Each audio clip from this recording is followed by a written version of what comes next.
Welcome to the special simulcast of the Neil Haley Show and the Storehouse Media Group podcast with our host, Sherry Price Clark of Storehouse Media. How are you, Sherry? And I know you have an exciting guest for us today.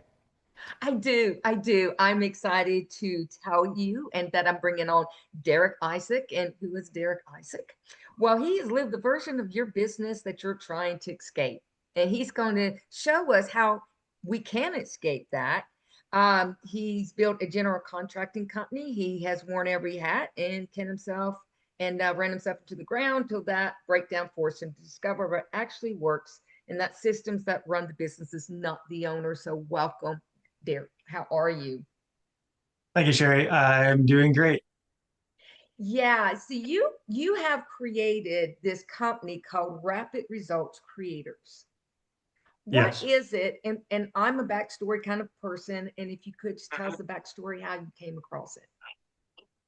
definitely. So I will go back to the beginning and keep it moving along. But I got involved in the construction trades early after high school, worked in a number of different trades, enjoyed framing carpentry. So I framed houses with a crew and a company, and I transitioned into doing subcontract framing. So started my own company and just kind of grew and expanded from there and moved into remodeling, general contracting, home building, and grew my business essentially.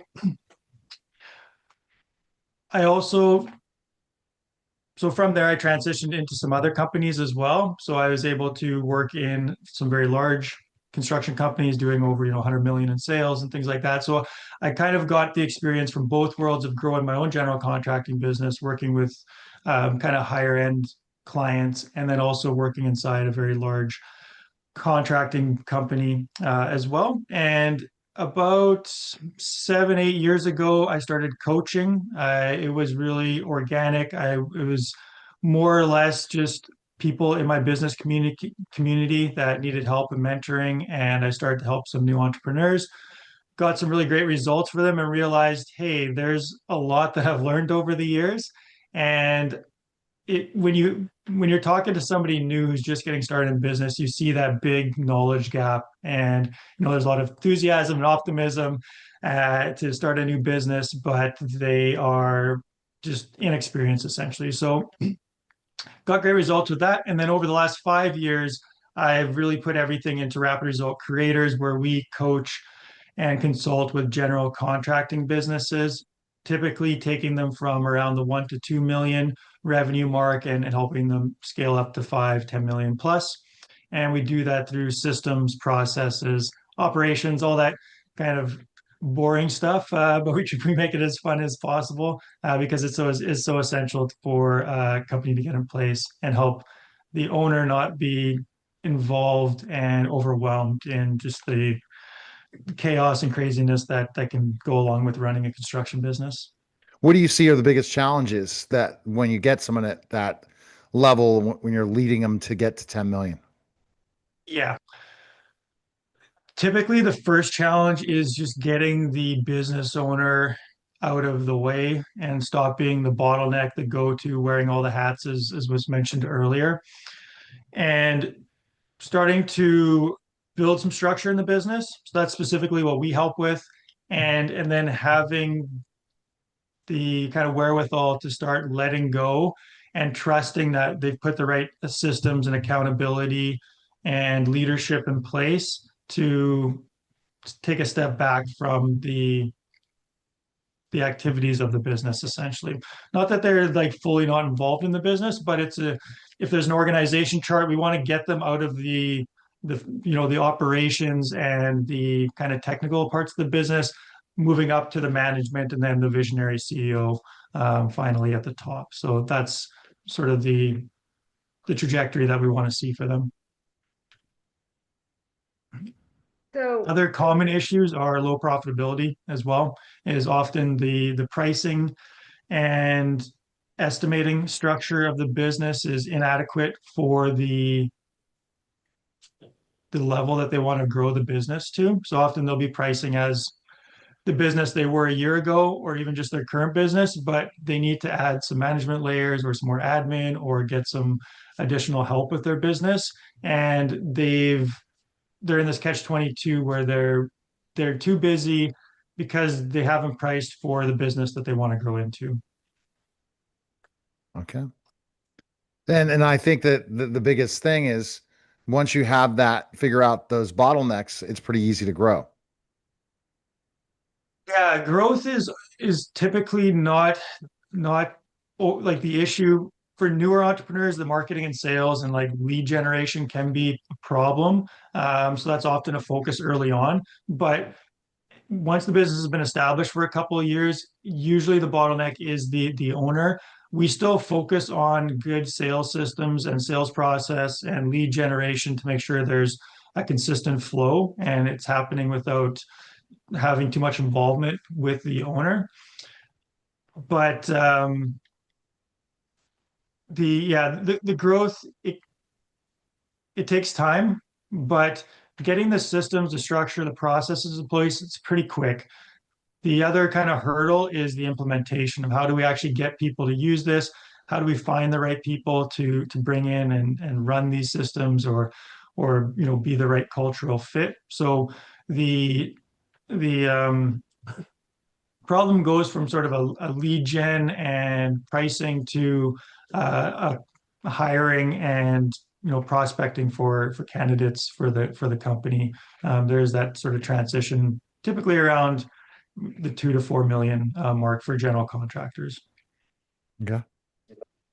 You were talking about the bottleneck and all that, and being a business owner, knowing firsthand and seeing other business owners, what is we have trouble with is delegating and delegating effectively. And how do you work with somebody who's got control over this company? They know how to do everything, and you're like, hey, back off a little bit, hands off. How do you work with somebody like that? Yes. So there's two components. The one that we are very involved in with the building the right system and structure and process and training so that you have the role defined, that person knows what they need to be doing. They've got a playbook and an SOP, if you will, of what they should be doing, and then some checks and balances in there to make sure that it's getting done correctly and to a high enough quality level. So that's one component that allows the owner then to be confident that, hey, we've gone through this, we do have a structure, we've got the process nailed down. We now need the right person to put into it. The other side of it is a bit of a mental game from the owner, which you mentioned, of how do I let go of this and trust it's still going to get done. It's not going to get done the same way that I do it. I know how to do everything. So we try to take that knowledge and put it into the process and the playbook. But there is going to be this getting out of your comfort zone, this uncomfortable kind of feeling where, what's going to happen? Like if they screw up, it's going to cost a bunch of money, or maybe client's going to be upset, or, you start kind of going into the what ifs thing. So that is where the coaching comes in, the coaching that we do with our clients of this is normal. You're going to feel a little uncomfortable. You may not know if this person is perfectly the right fit. Any new system or process you put into place, there's going to be some sort of an issue. There's going to be something we didn't account for. Every person's going to have their own interpretation of what, that process is or whatever. So realizing that there's going to be some friction along the way, but ultimately that step needs to be taken for the owner to delegate that, get it out of their way so they can focus on, higher level activities or just not be working 60, 70 hours a week, which is a trap that a lot of entrepreneurs can fall into of just overworking and overwhelming themselves and getting too stuck in the micromanaging. Yeah, and when you delegate, there is a period of training the person, right? You're like, gotta do that too. So, Yeah. get this done. So it is that is a challenge. So I can understand that one being something for you would come across with these, with these business owners and Yeah. everything. I mean, your goal is to free time, more profitability, and peace of mind. And I always say Hmm. peace is so underrated, right? Yes. So underrated. Yeah. Hmm. Yeah. Yeah. Yeah, that's a huge part of it. Yes, people want to make more money and be more profitable and grow a large business, but usually that's an ends to a means of having more free time, having more peace of mind, not being worried about, the business 24/7 and feeling they have to do everything. So delegating is the way that you get there, and creating a business that can be delegated is the challenge, and that's what we help solve with figuring out right process, right systems. And as the business owner, you already have processes throughout your business. You've got the way you do it. You just need to communicate that and figure out something that can be trainable, as you mentioned, so that you can build a component of the business that can be handed off to somebody else to run. Let's talk about the again hiring people, the challenge of finding the right people. Yeah, wonderful. Definitely. So we're very process oriented and systemized. So just bear with me, but I like to go through steps, and Mhm. we've kind of run through all these processes, and we've got everything dialed in for general contractors. But essentially, it starts with the ideal candidate, ideal employee. So we often think about who's our ideal client that we want for our business, but you need to start thinking about, okay, I've got a role. Let's say I want to hire an office manager. Who's going to be the perfect office manager? What traits do they have? What experience do they have? What background do they have? Where are they located? What are their psychographics? What are they worried about? Why would they leave a different job to come work at this job? What has happened in their past. So the clearer you get on who specifically is the perfect candidate for this job, the better you're going to be able to attract and realize when you see them, hey, this person is very close. It's never going to be perfect, but at least you've defined that. So that's where it starts. From there, you can write a job ad to attract that person. So now we know who we want. We write a job ad, this is your past experience. This is what you would be doing in this role. This is, these things are probably stuff that you've worried about or come across with other employers, and this is how we're different, and all those kind of things. Then it's once the job ad is written, then it's up to marketing. So same thing as you market for clients, you market for candidates. So you need to be posting in a lot of different areas. You need to be telling your existing team, whether that's employees, in this case, subcontractors, could be even clients. Hey, we're hiring. We're looking for a great office manager to come join our team. You want to get that out there to everybody. Put it on your social media. Hey, we're growing. So you've got a large pool of candidates. Then you want to add a tech component, so a CRM. If you can't do that, you're just going to be sifting through a lot of resumes, but having some sort of database, because everybody that applied right now, maybe in 2 years from now, you need to hire another office manager. Maybe that person moved on, maybe you promoted them, whatever the reason may be. So have this database of everybody who applied, and then you can, again, it's another way to reach more people. And the best employee for the position of your job is probably working at another company. Typically, good employees, good people that are going to be on your team, they're going to be working in other companies because they are competent, because they are loyal to their company. So that is, a big challenge as well. From there, the process is interview and then due diligence. And due diligence cannot be understood. Call their references, get a background check if it's a key position, vet them, check out their social profiles. Not that you're going to judge every little thing that comes up, but you should be aware and know as a total like whole of a person, what are they like? Is there any red flags? And then if there are red flags, ask them about it. Hey, I noticed this, if it's a real concern, and see what they say. Maybe it's, turns out not to be an issue. But at least you're both clear on where things are at. So there's a lot of little nitty gritty stuff in between there, but that's overall the process that we like to run to find the right candidate. And the trap is that you can rush into hiring someone because you need someone right now. You're busy, you're growing, especially with a growing business. Maybe you took on a bunch of new clients, a couple new projects, and you're going crazy because your team is stressed out and you need someone like yesterday. So you rush into a hiring decision. not thinking that this is someone I'm going to be hiring for the next 4 to 5 years, hopefully. You're thinking, I need someone right now to take care of this pain that I'm feeling from us being overwhelmed. So, realizing that sometimes it's better just to stress and be overwhelmed for an extra month or two to find the right person. Hmm. And finding that right person, it's hard. And it's depending on what position it is and what type of construction. Sherry, that's the finding the right person. Biggest, hardest, one of the big things for sure. You're Yeah, so the right right. the right person can make your life a breeze or a major frustration, definitely. So let's Yeah. talk more of the systems and processes, and then Sherry, you could ask another question. Um, the systems and processes to get them in place. How many of them have SOPs, first of all?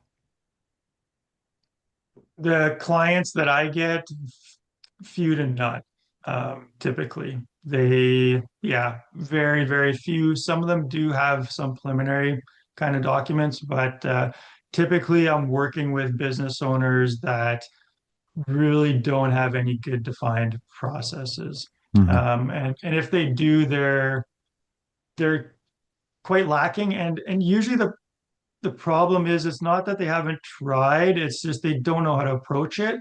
And they've maybe got things in place before, but either they did it or maybe one of their staff did it, and it just never really took off. They didn't really create um,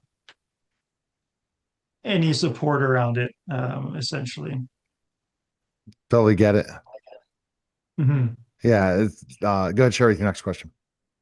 Well, as I'm talking to you, and I know you're pretty specific to general contractors, but do you work with other industries? I mean, these can be applied to really any business owner, but do Yes. you work with other industries outside of that? We do not. We are very niched on general contractors. I've worked with like trades contractors, subcontractors. So we do work with some of those companies from time to time, but majority of our businesses are general contractors located in the US. Now, the the processes, the systems, the business coaching, the knowledge would be applicable to any other industry. But because of my background in construction, and there is some unique nuances to construction general contracting businesses, we're very focused in that regard. And because we also do implementation of these documentations, we've really like nailed down and fine-tuned specifically, like I call it a business in a box, but essentially we've done this enough times with enough general contractors that it's very efficient, and it's what produces the best results for us and for our clients, instead of working with a bunch of different industries. Interesting. Well, I'm not in construction, but I've learned a lot just talking to you today.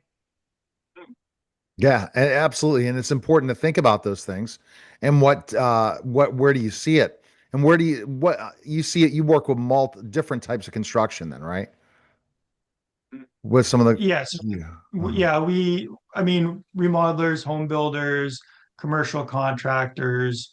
So there's a variety of types of work that get done. General contracting, and the name is general. So you could one contractor could be installing a bathroom, the other one could be doing a multi-million-dollar renovation on a hospital. So there's a large variety of projects.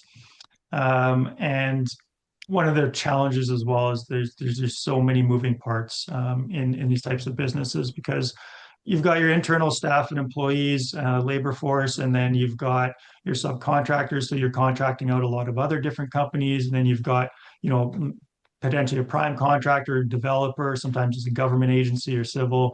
So there could be any number of different stakeholders in a project, and Okay.